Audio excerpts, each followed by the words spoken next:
morning. Yeah, that was the whole thing. You got me. Yeah. I was like, I don't know. All right. I don't know what this is.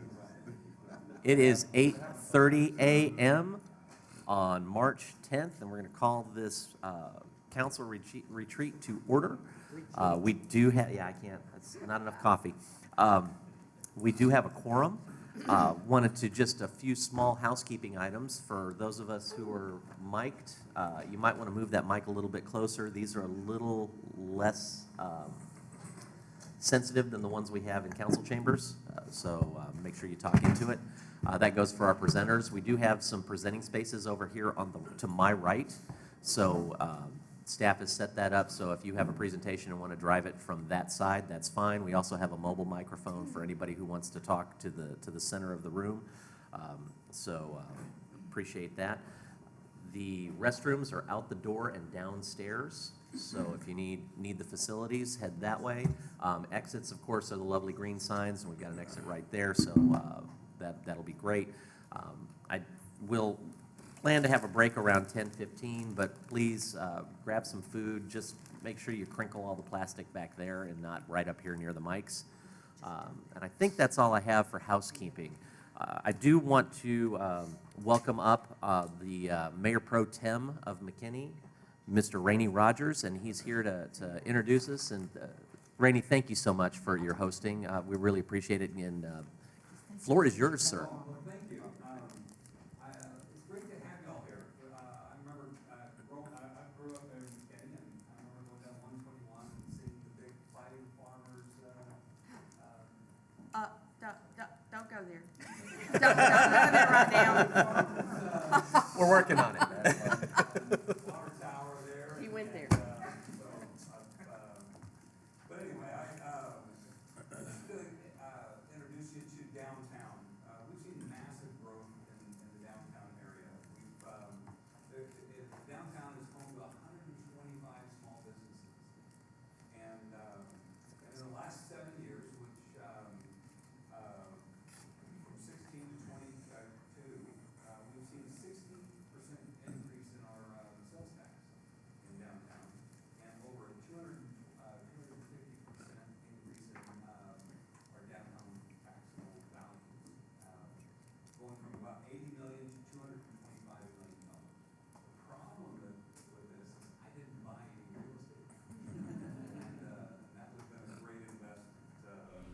This remarkable growth can be attributed to the current and past city council's foresight, where we made concentrated investments in downtown. In the early 2000s, the city leased and rehabbed this building from the county, creating the McKinney Performing Arts from an abandoned, crumbling courthouse. It currently welcomes tens of thousands of people annually for live events and from arts and music. 2 years ago, the city formally purchased the property from the county. The last 2 years, we've rebuilt the streets. I mean, we widened the streets. We had investment in 2010 where we made sure the sidewalks were all rebuilt, and it's a very walkable place now. And it's, we're building a city hall just a few blocks over here, so it's all going that way. And the creation of the McKinney Main Arts Program, a public-private partnership of McKinney Main Street, has a dedicated staff consistently advocating and promoting downtown area as a destination. McKinney Main Street has been vital in making various investments and enhancements over the years. So that's downtown McKinney. We're grateful that you came and decided to have your meeting here. So welcome to McKinney. Thank you very much. Thank you, Rainey.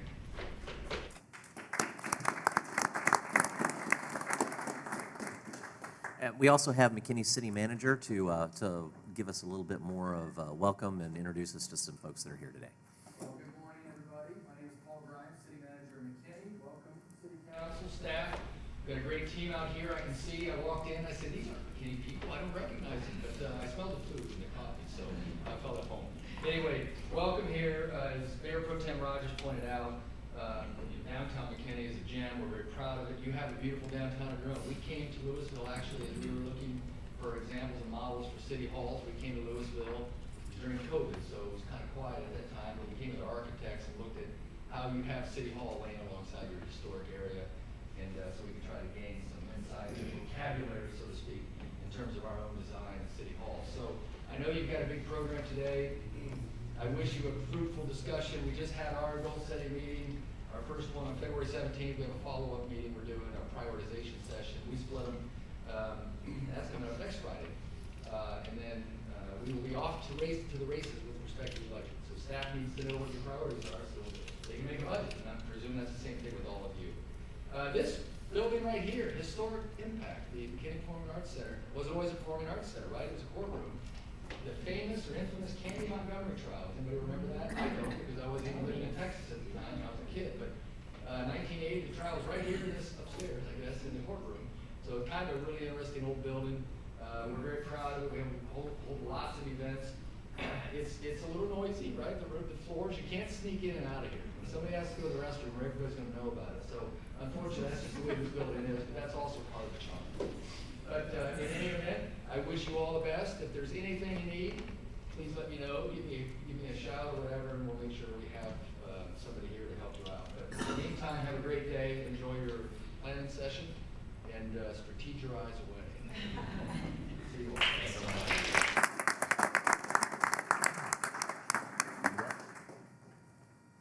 All right, we're going to hand this over to Claire and see what we've got. Can the presenters from the first presentation come on up here to the seats? I think I've got Dave Erb and Deanne and Mary Show.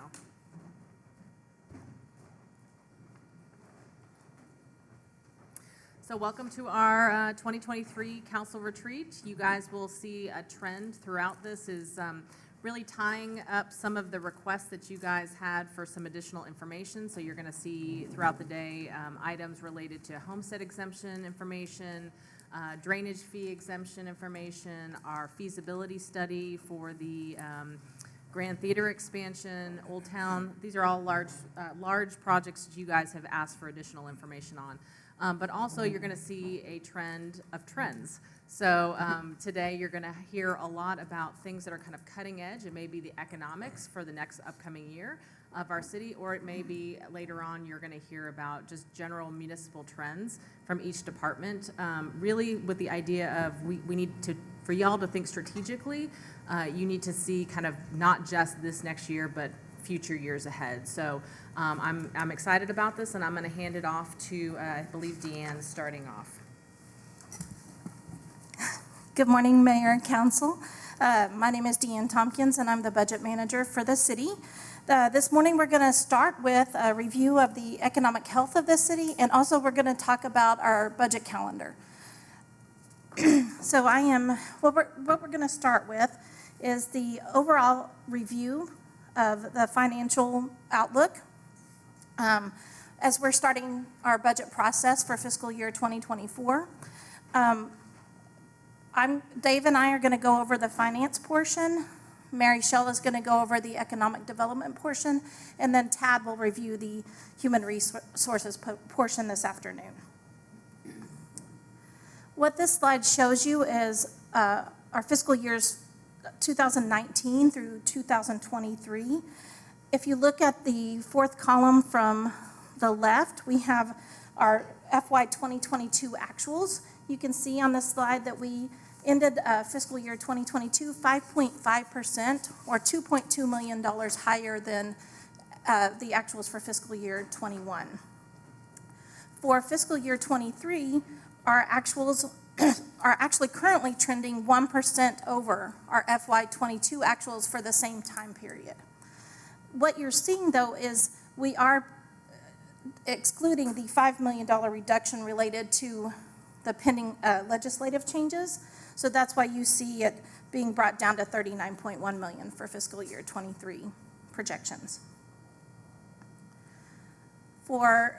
This slide is showing you fiscal year 23 if we were not reducing by that $5 million.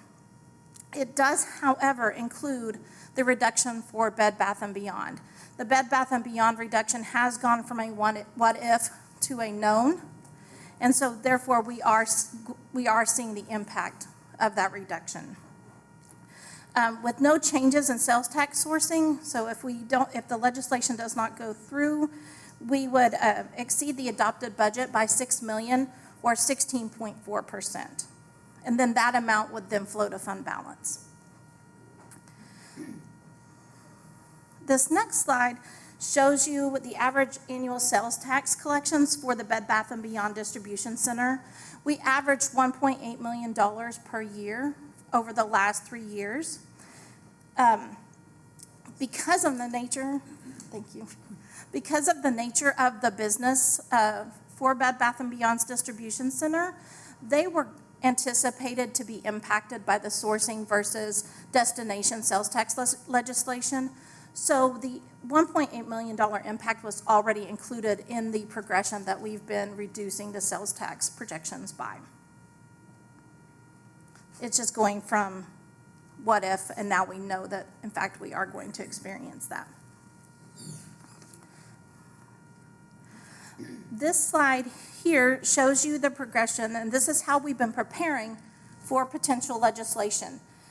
We started last year, fiscal year 2022, with a $2.5 million reduction, and we anticipated being at $10 million by 2025. This was to gradually reduce our reliance on this portion of sales tax. And so now that we know that $1.8 million a year is a known, then we can reduce that amount. For example, next year we were going to reduce it by $7.5 million, but now we can take out that 1.8 million will already be included in our projections, so it will be now a reduction of 5.7 million. And I think Gina wanted to speak to this. I just wanted to add that as of today, there has been no legislation filed to actually change to destination source for sales tax. I think today or tomorrow, James, is the final day, right? Today, yeah. And so the likelihood, we're hearing from both James and Brandy, our legislative consultant, that the likelihood of something passing at this point is slim or lower than we thought. So we've definitely moved from where we thought it was pretty likely to now where we're thinking maybe not so likely. So as we progress through this, we'll know by the end of May for sure whether or not somebody's going to attach something to another bill, or, you know, there are plenty of ways to get something still into law, but we'll be tracking that. But as we're going through budget, you may see a change in this, because we certainly don't want to reduce our general fund reliance on sales tax if we don't have to. So we definitely won't go up to a 7.5% if we feel like the likelihood of this passing isn't. So we'll come back and talk with you about that more, especially at our mid-year report. We'll know a little bit more about that. But I just wanted to let you know that this is not as certain as it was in the last couple of years, and you may see some change in that. And so that's just something to keep in mind as we go through the rest of this retreat. The other thing to note on that is that there actually have been bills filed that would codify that it's origination-based or origin-based. So it would further protect us if those are passed. But those are passed, yes.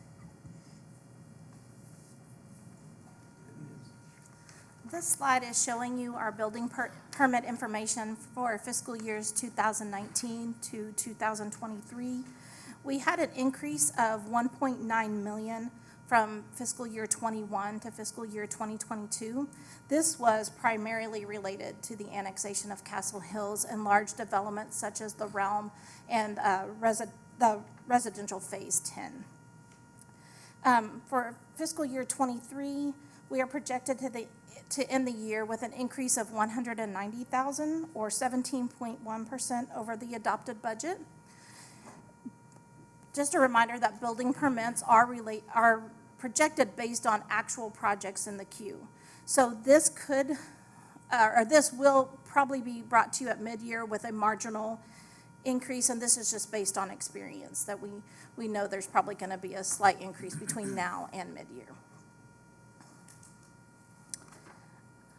This one I'm excited to present because we have great news as far as hotel motel tax receipts go. we had an increase of $783,000 or 41% from fiscal year 21 to 22. The year-to-date estimates for fiscal year 23 are estimated to end the year with an increase of $184,000 or 6.8% over fiscal year 2022 actuals. And we have been, you can see the budget line, we have been budgeting this conservatively because it's been so volatile during COVID. So that's why you see the difference between actuals and projections, but we are returning to pre-pandemic levels, which is reflected even more so on this slide. This shows occupancy rates from 2019 to 2022. You can see that we reached a low in fiscal year 2020, an average low of 50.6%. But in 2022, we were back to pre-pandemic levels, even a little bit higher than pre-pandemic levels at 71.7%. And we're still seeing that trend consistent to what it was prior to the pandemic. Utility fund revenue, this slide is showing you fiscal year 2019 through 2023. Your actuals are in the first four columns on the left. We have an increase of 28% or $11.8 million for fiscal year 2022 over fiscal year 21. The majority of this increase is related to the annexation of Castle Hills. However, we also had a 4.9% increase for both water and sewer that was implemented for fiscal year 22 as well. The increase in water and sewer rates is related to council's decision to increase our cash funding for infrastructure so that we can reach that goal of a 50-50 cash funding, debt funding split. Our estimated utility fund revenue for fiscal year 23 is at $51.3 million. That is an increase of $1.8 million over the adopted budget. We also implemented a 4.3% increase in water and sewer rates for fiscal year 23, so that's reflected in that number. We always like to remind you that this revenue source is heavily influenced by the weather. So if we have a really hot, dry summer, then water sales will increase. If it's wet and rainy spring and summer, then we have a reduction in water use. So we monitor this revenue source very closely throughout the year. For our stormwater utility fund for fiscal year 23, we're showing a 23.9% increase or $1.1 million. This is related to the stormwater fee increase that was approved for fiscal year 23. It's an increase of $1 for single family residential and an increase of 36 cents per 1,000 square foot for non-residential and non-single family. Council did approve a plan that increases this, that continues the increase of $1 through 24 and 25. This is to ensure that we have the available funding that we need for our drainage projects upcoming. Now I'm gonna pass it off to Mr. Earp. Thanks, Deanne. Good morning, everybody. I'm going to talk about three things primarily today. First is going to be assessed value and how that's changed over the past decade. I'm going to touch on inflationary pressures and how they're impacting how we're doing business, specifically with construction. And then I'll close with our debt status, and I think you'll be pleasantly surprised throughout this presentation. So this first table shows the assessed value growth over the last 5 years, and probably should have gone back even further because we've had some tremendous growth from 2014. In fact, excluding 2022, where we brought on Castle Hills and we saw the spike in property values, the city's assessed value grew 64% since 2014. In no year did we grow less than 6% year over year until we hit the pandemic period. So just a couple things to point out. We had that strong growth leading up to the pandemic. It slowed down a little bit, and then in 2022, a couple things happened. One, obviously the Castle Hills annexation. You'll hear that throughout my presentation, where they've had some impacts to our assessed value growth. But also we had the large just increases in property values in 2021 into 22. And we're seeing some of that in 23 as well, and I'll have a slide that speaks to that in a little bit. Go ahead, next slide. This same information, it just shows visually how the assessed value has grown over the last 5 years. That's represented by the bars. And then you've got the line that shows the percent increase year over year, and you can see the big increase in 2023, which is actually for tax year 22, of the 39.8%. Actually, you can go back real quick. So what we'll do is we'll use this as a basis for calculating what the assessed value growth is moving forward, and we use that for determining what our debt capacity is. So for the first 5 years, we're going to estimate 4.5% growth in our assessed value, and then the next 5 years, a 1%, and then after that, a 0.25%. Fairly conservative, especially when you look at what we've had and what we've experienced in the past few years. But again, I think consistent with how we've done it in the past. You know, we like to stay conservative. We also like to show what the trend is in home values over the same period of time, and the growth in those pretty much matches the growth of the overall city values. You can see where home values grew at a pretty good clip, 6%, 5% in the first couple of years, and then we had slowed growth due to the pandemic, and then you can see the explosion in 2022, and that again is due to the Castle Hills annexation, because the average home value there was quite a bit larger. And then we also saw about 11% increase in the average home value of the legacy Lewisville homes. Overall, though, we've seen some great growth in those. And then moving forward, we would expect an average growth of between 4% and 6% moving forward.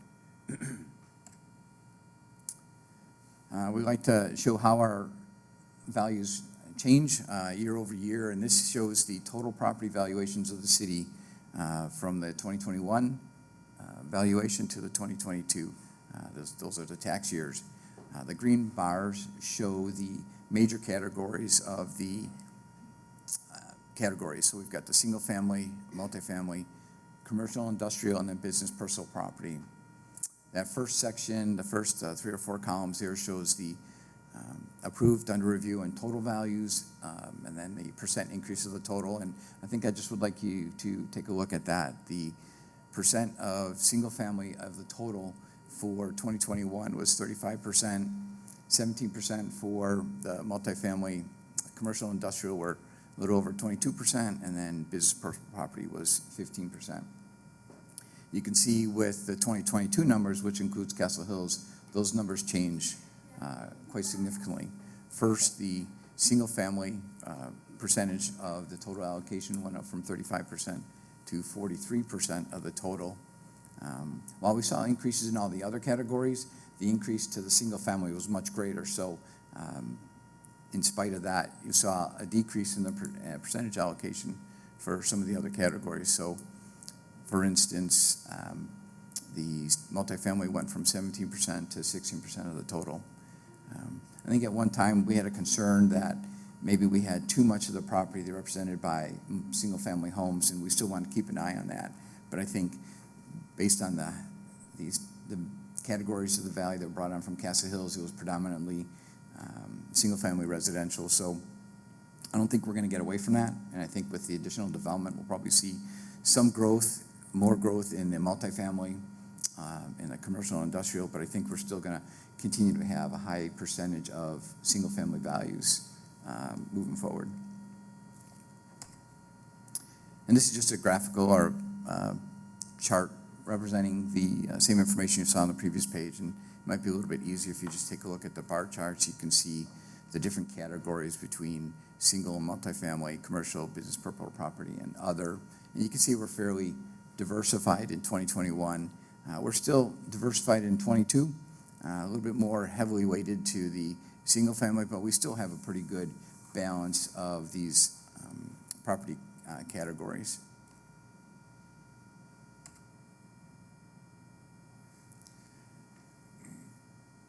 Okay,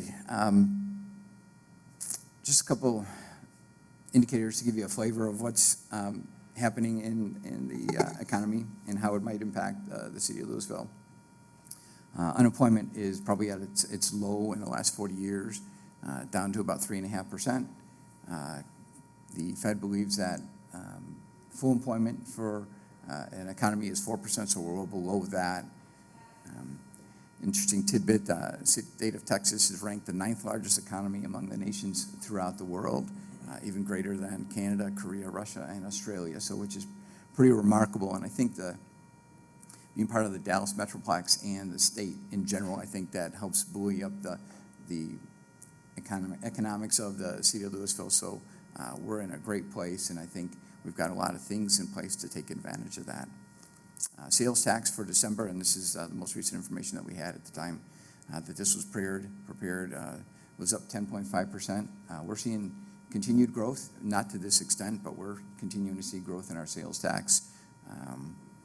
And that last point about the hotel revenues, Deanne had mentioned that previously, that we're at or above pre-pandemic levels for the hotel motel, and that's just following suit with what the state of Texas is experiencing.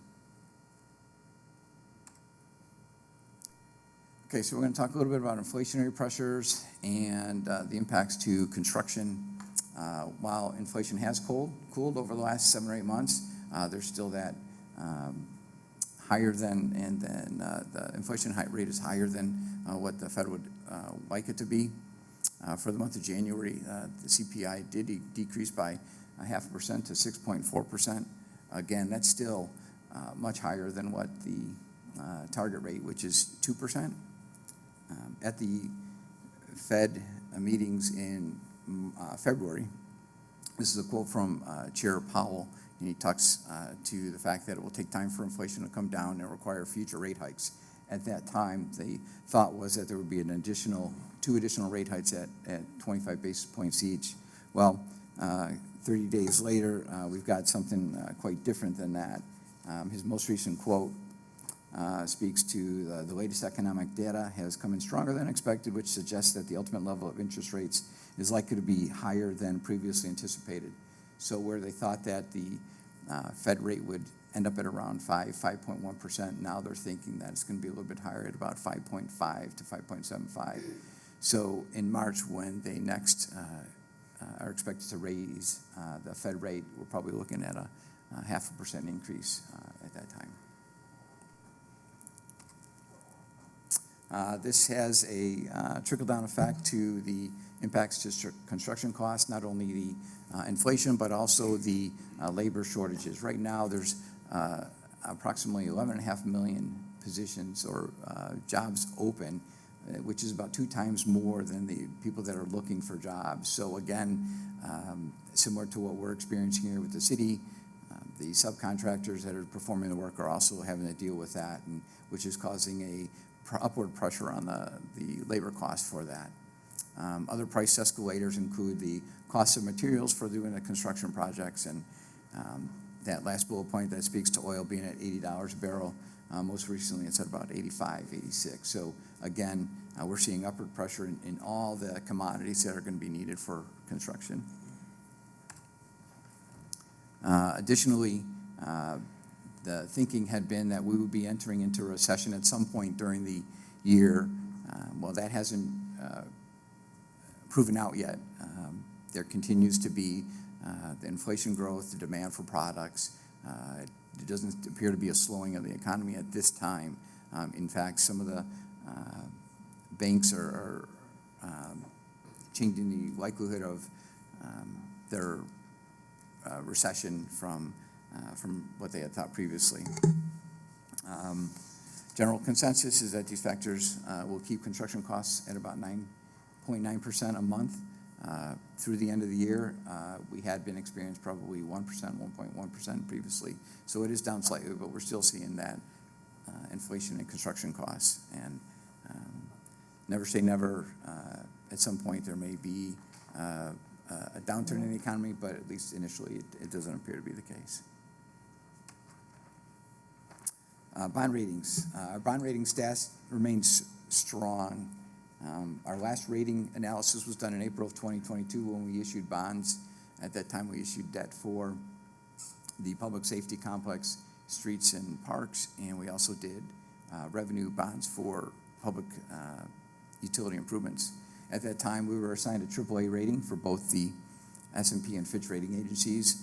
We've attained this rating and retained it since 2013. So that's been an amazing track record. And like I tell Claire, I just want to keep the train on the track, and I do not want to lose it. But I think the AAA rating comes from a lot of different efforts. The way we've managed our expenses, the way we handle the budget, our level of reserves, all those things feed into that.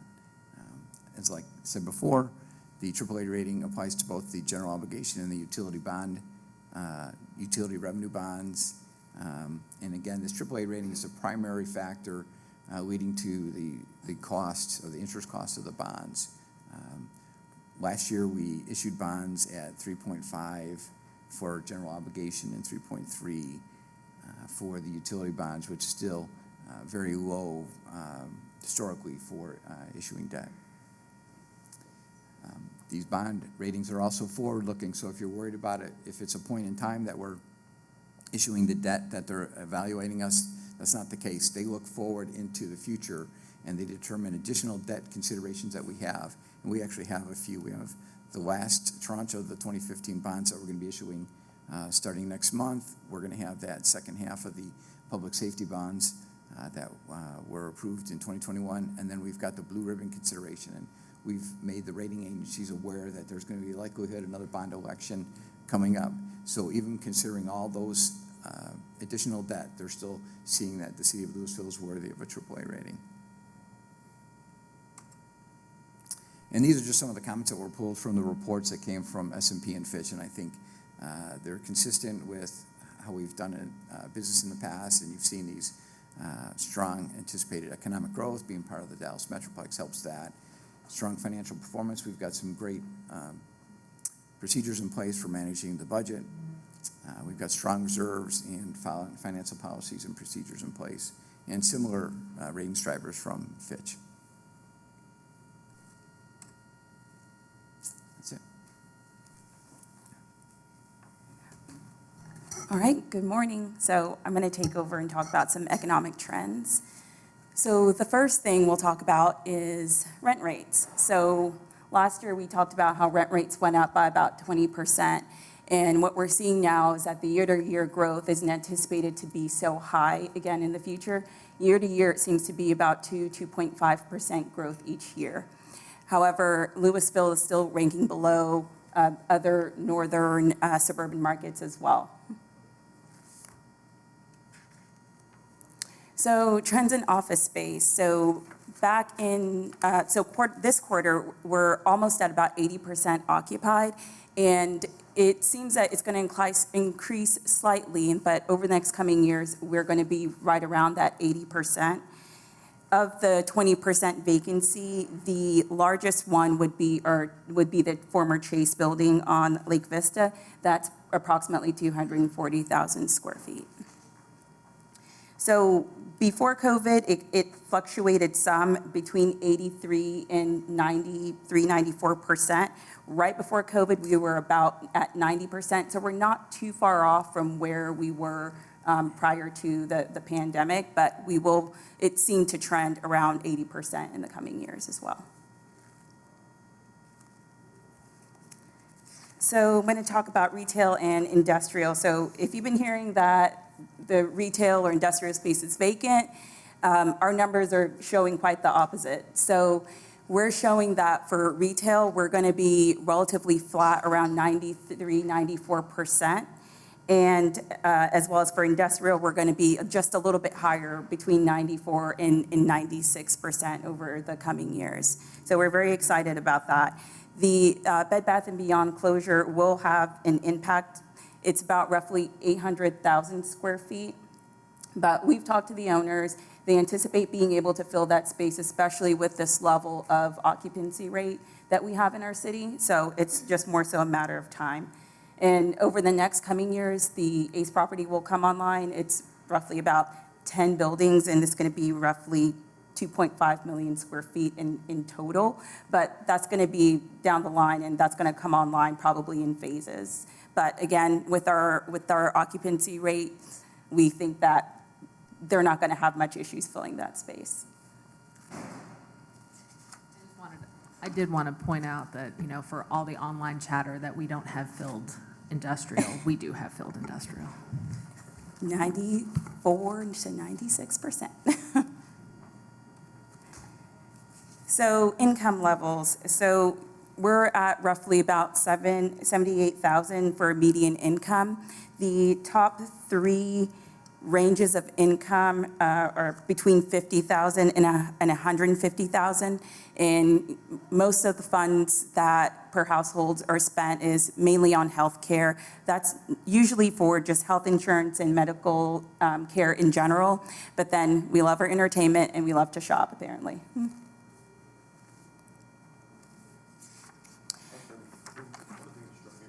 This particular graph is, and maybe it's somewhere else, but I didn't see housing on there for spending per household. Is that under, where would that be allocated? It's not included in this particular snapshot, Okay. but we can get that easily Okay, thank you. from CoStar or from Esri.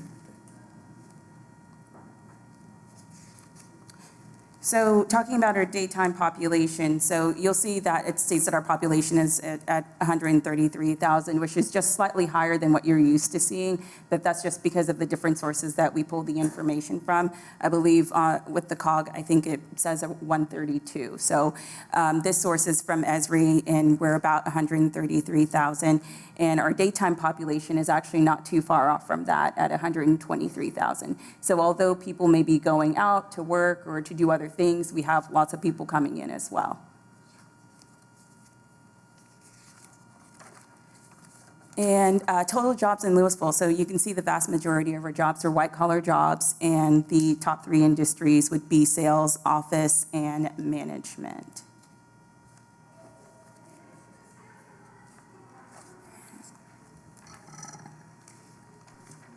All right, so based on the economic indicators that we have presented, the revenue outlook for the city looks positive for the remainder of fiscal year '23.